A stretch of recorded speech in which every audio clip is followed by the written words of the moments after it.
Vou formar de montar.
Je cherche un cadeau.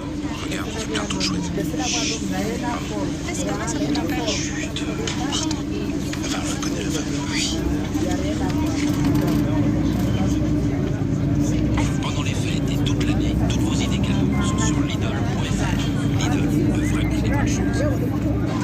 C'est bon, Marc, elle est désolée pour porter la flamme olympique. Même qu'elle vient de Grèce. Ça se peut pas. Répasse, partage la région de France.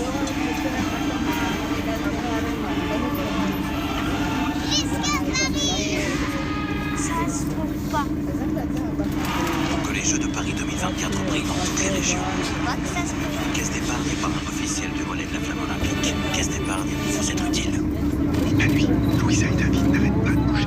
Quand ils sont venus me voir chez Grand Litier, on leur a annoncé un matelas avec une grande indépendance de couchage. Et le conseil sommeil en plus, notre tutoriel de relaxation avant de se coucher. La nuit porte conseil, mais aussi Grand Litier. Ah, la retraite. Certains ont des projets, mais ne savent pas encore comment les réaliser. D'autres évitent simplement de trop dépenser. En fait, on se pose tous des questions sur sa retraite. Merci, Sébastien. Mais le mieux, c'est de les poser à un expert Groupama. Il vous dira quand et avec combien vous partirez et vous aidera à réussir votre projet retraite.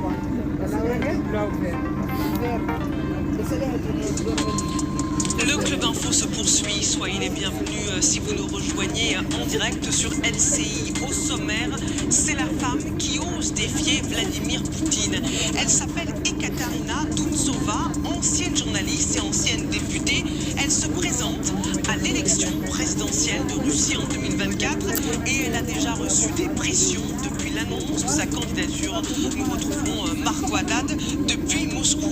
Sur le front de la guerre en Israël, le Hamas dicte-t-il sa loi alors qu'un troisième groupe d'otages est censé être libéré aujourd'hui? Ce qui s'est passé hier, la libération d'otages, suspendue, reportée avant d'avoir lieu finalement dans la soirée, est venue nous rappeler que l'organisation terroriste imposait son calendrier. Au terme de la trêve, Tsahal osera-t-elle reprendre les combats?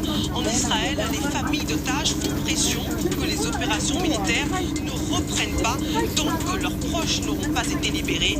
C'est ce que nous expliquera Solène Rioux, notre envoyée spéciale à Tel Aviv.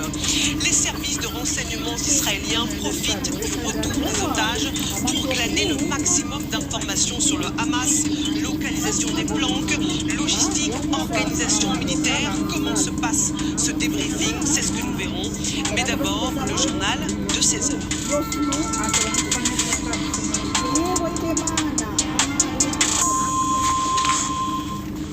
Le journal de 16 heures avec vous, Amal Laoui. Bonjour Marie-Aline, bonjour à tous. Et à la une aujourd'hui, le Proche-Orient avec un nouvel échange d'otages contre des prisonniers qui est prévu aujourd'hui.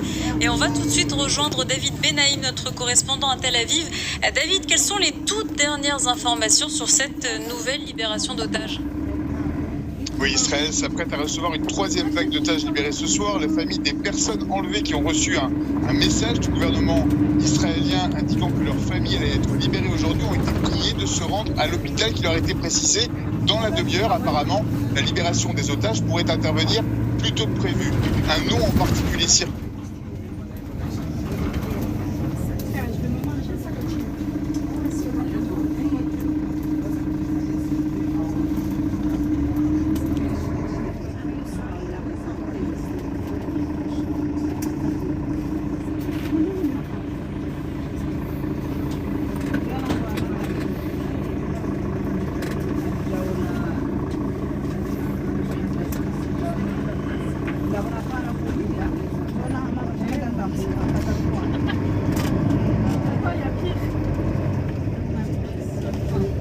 Le corps de son père, quand elle a été enlevée par le Hamas, elle est israélo-américaine.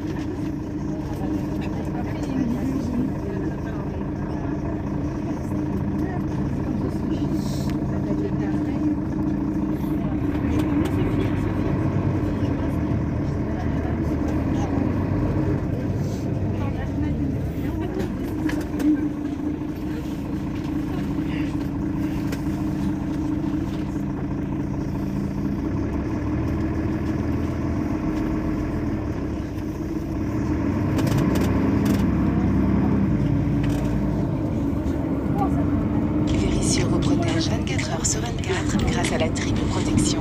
Elle détecte les intrusions avant même qu'elles aient lieu. Elle prend en charge les départs d'incendie en quelques secondes et prévient pour vous les secours. Et elle vous assiste quelle que soit l'urgence grâce au bouton SOS. Rendez-vous sur verissure.fr pour profiter de nos packs à moins 50%. Victime, semble-t-il, c'est au procureur de confirmer tout cela. Collatère, des tirs d'armes. C'est une bien triste nouvelle pour Dijon. Et une semaine après la mort de Thomas, 16 ans, en marge d'un bal à Crépol, hier, environ 80 militants d'ultra-droite ont manifesté.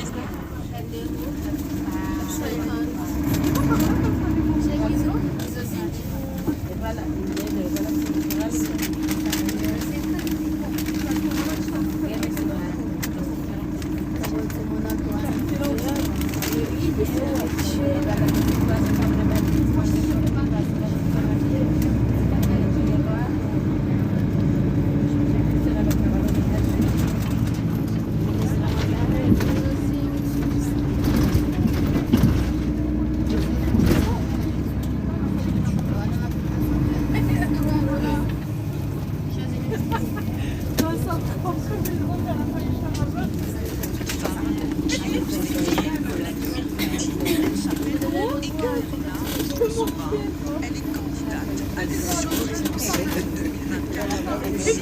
Ex-journaliste, ex-députée, mère célibataire, elle pense qu'elle a une chance dans la course vers le Kremlin. Écoutons-la.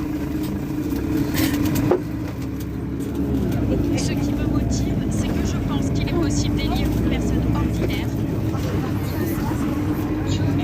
sans que quelqu'un de l'administration ou autre ne se tienne derrière elle.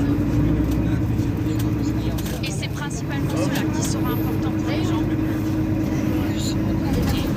À savoir que nous avons une alternative.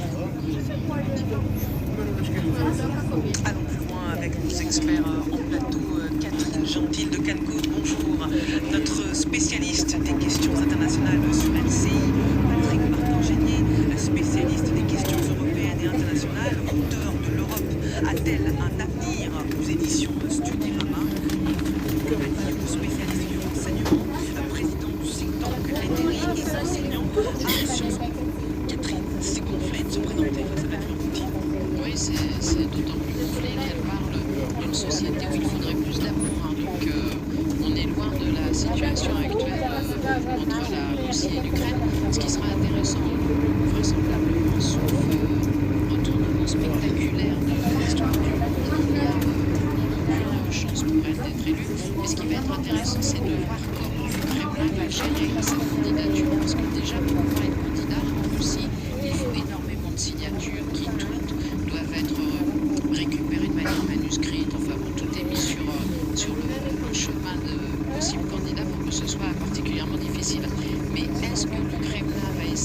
utilisé pour donner une espèce de forme de pseudo-démocratie à ces élections, sachant que le résultat ne fait aucun doute, ou est-ce qu'au contraire, il faut essayer de l'entraver très vite pour qu'elle disparaisse du paysage politique? Donc là, ce sera intéressant parce que si le Kremlin continue à la laisser évoluer dans le champ politique, ça voudra dire que Vladimir Poutine se sent sûr de lui et qu'il n'y a pas de problème. Si la disparaît au sens politique du terme, évidemment, là, j'espère bien que ce ne sera pas plus que ça voudra dire qu'il y a quand même une fébrilité qui ne remet pas en cause le résultat des élections avec la victoire de Vladimir Poutine, mais que quand même Vladimir Poutine, en fait, il veut faire de ces élections un référendum d'une certaine manière sur la guerre en Ukraine. C'est-à-dire qu'après, il pourra se prévaloir s'il a un résultat stratosphérique du fait qu'il a l'adhésion de la population russe. S'il y a quand même un petit pourcentage qui n'est pas sa faveur, ça pourrait lui déplaire parce qu'il n'a pas face qui espère. Mais en tout cas, d'avoir reçu des pressions sur ce point de partir à Moscou, notre correspondante en Russie pour TF1 et LCI, Marco Haddad.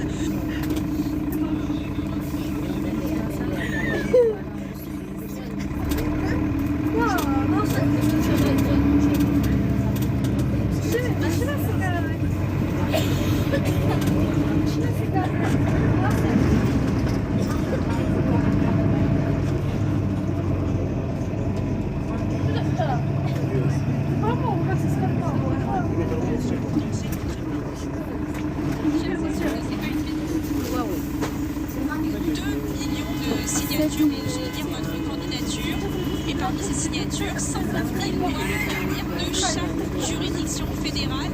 Et le plus compliqué quand on connaît l'immensité du territoire russe, c'est qu'il faut récupérer toutes ces signatures de manière manuscrite et tout cela avec l'espace pour rejoindre. Vous imaginez à quel point c'est une tâche pour un candidat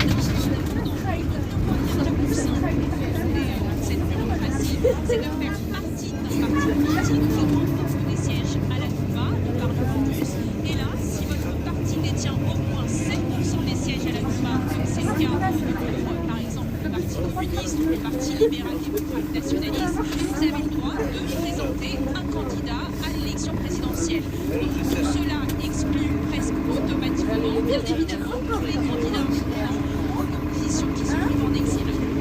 Merci beaucoup, Marco Haddad.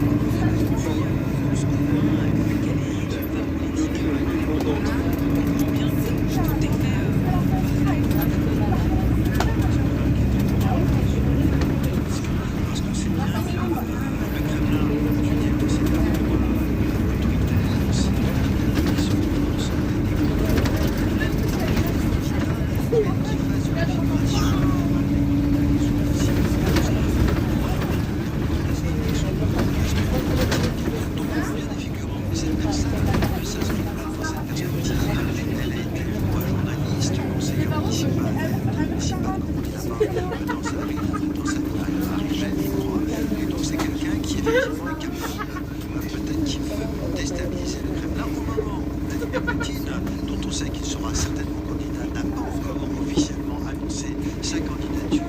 Et qui vient le dire Marco Haddad, il faut prendre aux 300 000 signatures que j'ai demandé pour être candidate.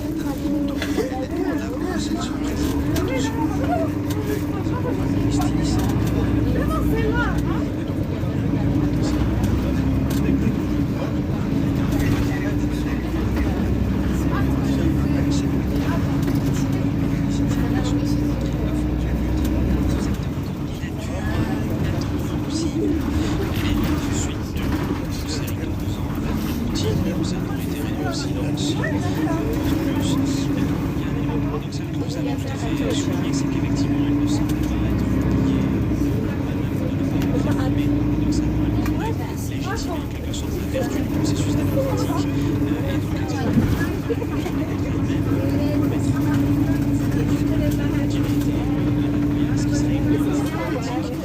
Attention, puisque d'une autre sur le pur, nous arriverions à un dispositif qui concerne